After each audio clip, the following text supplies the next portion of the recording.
Olá, meus amores! Hoje, em um dos nossos últimos episódios sobre música erudita, vamos falar de um compositor inglês cuja obra pode ser comparada com a do alemão Richard Strauss, já estudada por nós aqui em nosso programa.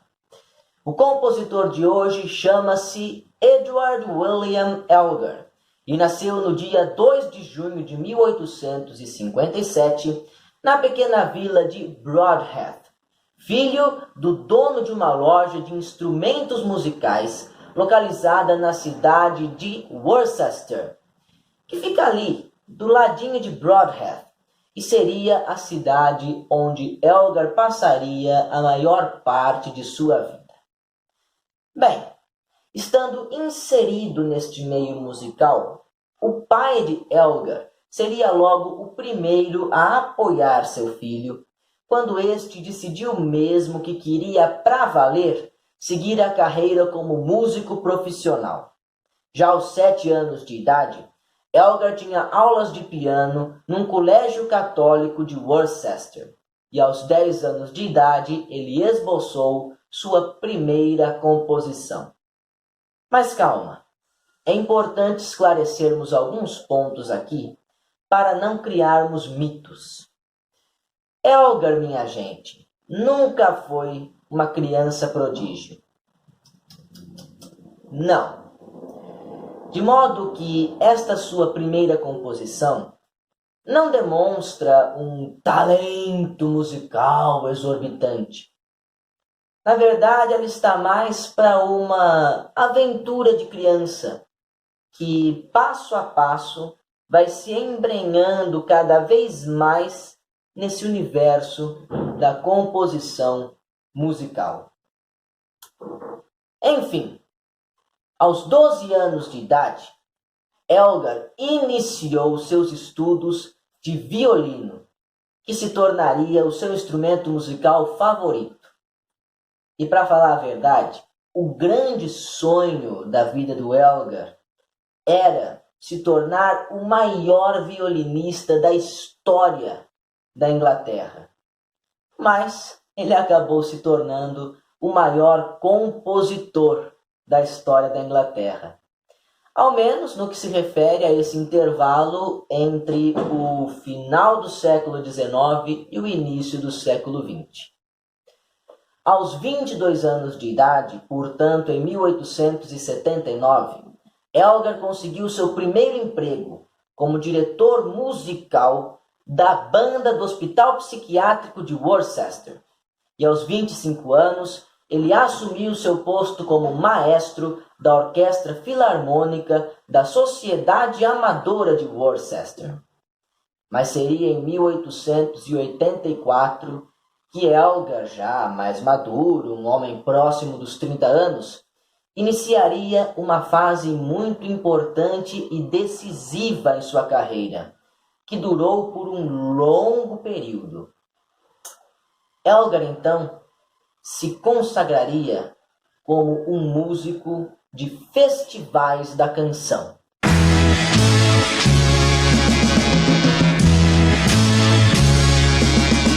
Em 1884, Elgar foi aprovado como um dos violinos principais do Three Choirs Festival, e daí não parou mais.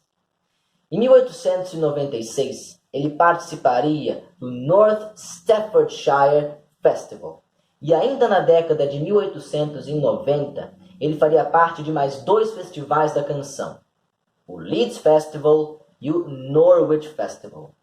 Até que, minha gente, eis que chega o ano de 1899, um ano extremamente decisivo na carreira de Edward William Elgar. Em meados daquele mesmo ano, mais especificamente em junho daquele mesmo ano, estrearia a composição que viria a consagrá-lo no cenário da música inglesa. Trata-se de uma composição baseada num tema bastante simples, mas que fez sucesso em todo o país e também fora dele. Eu estou falando das variações Enigma, De fato, uma obra bastante interessante, criada pelo Elgar num momento de inspiração realmente divina. Essa obra estrearia, né, inauguraria um movimento conhecido como Renascimento Musical Britânico. Por quê? Vamos comigo. Eu falei mais cedo que o Elgar pode ser comparado com o alemão Richard Strauss, certo? O Richard Strauss, vocês lembram, era um realista. Por mais que ele também buscasse uma identidade cultural alemã. Mas ele não pode ser considerado um romântico, porque o romantismo busca essa identidade nacional idealizando o passado, enquanto o Strauss buscava essa identidade nacional olhando para a realidade do presente. O Elgar vai fazer a mesma coisa. Ele vai buscar uma identidade nacional britânica, que na música estava desaparecida há muito tempo. Para vocês terem ideia, este caderninho aqui dos livrinhos da nossa coleção, é o número 30, fala sobre o Elgar, e segundo este caderninho, antes do nosso compositor de hoje, o último compositor da Inglaterra a ser renomado fora do país foi um tal de Henry Purcell, que faleceu no fim do século XVII. Olha quanto tempo faz isso. O Elgar, com suas variações Enigma, começaria um renascimento da música britânica, buscando uma identidade nacional inglesa, olhando para a realidade do seu presente. E por isso ele também é um realista, ok? Eu só acho importante pontuarmos também que não devemos confundir o renascimento musical britânico do início do século XX, que é uma questão que trata da música erudita, com a invasão britânica lá dos anos 60 do século passado, que é aquela dos Beatles, dos Rolling Stones, do Tom Jones, etc. Né? Não vamos confundir, não podemos confundir. Ok? Então, retomando. Em 1899, surgem as variações Enigma, que fazem com que o Edward Elgar seja aclamado em todo o país. E no ano seguinte, 1900, ele participa ainda de mais um Festival da Canção. Já consagrado, ele participa do Birmingham Festival. E em 1901, ele começa a compor a nossa música de hoje. A Marcha de Pompa e Circunstância número 1, opus 39. Ao todo, são 5 marchas de pompa e circunstância, mas disparadamente a mais conhecida é a número 1, que eu estou trazendo aqui para vocês. Vamos falar um pouquinho sobre ela, mas antes eu quero ver se vocês são capazes de acertar de onde é que vem esse nome. Pompa e circunstância. Hein? Quero ver. Adivinhem.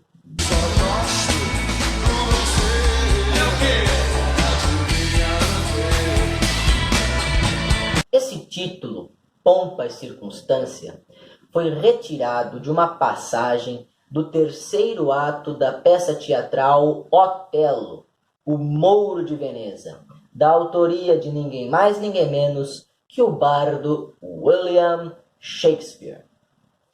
Permitam-me ler para vocês o trecho em que a própria protagonista título, Otelo, diz o seguinte: Adeus, cavalos nervosos e belicosas trombetas, tambores animados e pífaros estridentes. Adeus, estandartes reais e toda aptidão. Orgulho, pompa e circunstância da gloriosa guerra. Devemos lembrar que a personagem Otelo, o Mouro de Veneza, era um militar e que, portanto, todas as 5 marchas de pompa e circunstância são marchas militares. Todas elas seguem também a mesma estrutura. Elas são tripartidas, ou seja, divididas em 3 partes. A primeira parte normalmente é mais acelerada, enquanto a segunda tem um ritmo mais lento e representa o clímax da canção. A terceira e última parte recupera um pouco da aceleração inicial, já encaminhando para o final da música. Como eu já disse para vocês, de todas as 5 marchas de Pompa e Circunstância, a de maior sucesso é a primeira. É a nossa música de hoje. Mas não é de hoje que ela faz sucesso. É desde que ela foi lançada por Edward Elgar, no início do século passado. O sucesso foi tanto que no ano seguinte, 1902, Elgar foi convocado para compor um hino que servisse à coroação do rei Eduardo VII.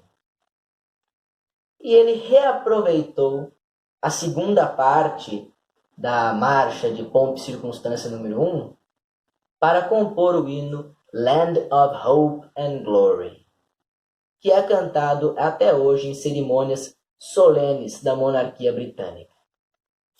Bem, eu vou deixar aí na legenda do vídeo para vocês um link contendo uma gravação em estúdio da marcha número 1 de Pompa e Circunstância, Opus 39, e vou deixar também um segundo link contendo uma cena de um sitcom brasileiro, um programa de humor brasileiro que, na minha opinião, está entre os melhores da comédia do nosso país. Sai de Baixo, que esteve no ar na Rede Globo entre os anos de 1996 e 2002. A personagem Cassandra, que era representada pela fenomenal Aracy Balabanian, costumava entrar no palco, sim, porque o programa era gravado ao vivo, Então ela costumava entrar no palco ao som da segunda parte da marcha de Pompa e Circunstância número 1, Opus 39 de Elgar. Confiram aí nos links que eu vou deixar para vocês. Tá bom? Foi isso, nosso programa de hoje fica por aqui. Um abraço no coração de vocês. Beijos na alma. Semana que vem começamos com música popular e lembranças do Emílio.